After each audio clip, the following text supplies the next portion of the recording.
Hi everyone. ඔන්න ගොඩක් අය අපෙන් අහන ප්‍රශ්නයක් තමයි අක්කි මොකක්ද මේ කෙරටින් ට්‍රීට්මන්ට් එකක් කියන්නේ? ඒක පර්මනන්ට් ස්ට්‍රේට් ලුක් එකක්ද? නෑ. ඒක පර්මනන්ට් ස්ට්‍රේට් ලුක් එකක් නං නෙවෙයි. කෙරටින් එකක් කියලා කියන්නේ ප්‍රෝටීන් එකක්.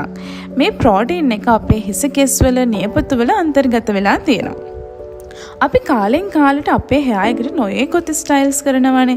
ස්ට්‍රේට්නින්, ෆර්මින්, රිලැක්සින්, රීබොන්ඩින්, බ්ලීචින් මේ වගේ නොයෙකුත් කෙමිකල් ප්‍රොසෙසින් අපි කරනවා.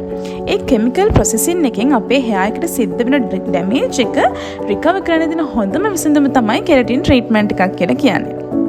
ඒ වගේම අපේ හිස කෙස් ඉක්මනින් ගැට ගැහෙනවා නම්, ෆ්‍රිසී වෙනවා නම්, අන්මැනේජබල් hair එකක් නම් අපිට තියෙන්නේ ඒත් හොඳම විසඳුමක් තමයි කෙරටින් ට්‍රීට්මන්ට් එකක් කියලා කියන්නේ.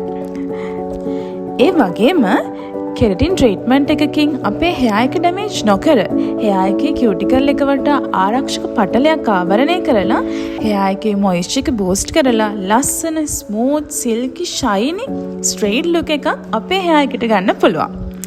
Normally, keratin treated hair එකක් 3 months to 8 months වගේ කාලයක් පවත්ව ගන්න පුළුවන්.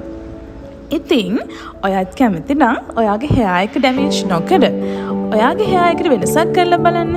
එන්න සැලොන් නවීන and බ්‍රයිඩල් එකට අපි සූදානම් ඔයාගේ personality එක කැපී පෙනෙන ලෙස ඔයාව ලස්සන කරන්න.